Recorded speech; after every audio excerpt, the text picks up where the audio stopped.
Ar norite tapti SEO profesionalu? Jeigu taip, žiūrėkite toliau. Susipažinkite su Ugne, Tomu ir Dariumi. Ugnė – redaktorė ir turinio kūrėja, atsakinga už svetainės turinį tarptautinėje įmonėje.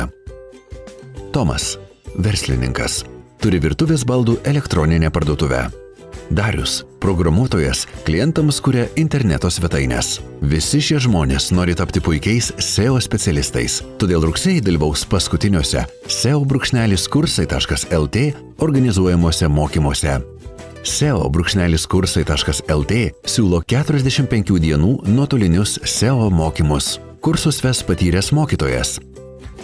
Jei išlaikysite egzaminą, gausite SEO sertifikatą. Įgysite naujos ir perspektyvios srities žinių. Suteiksime pinigų grąžinimo garantiją. SEO kursai jau rugsėjo 29 dieną. Nepraleiskite paskutinės progos dalyvauti geriausiuose SEO mokymuose Lietuvoje. Vietų skaičius ribotas.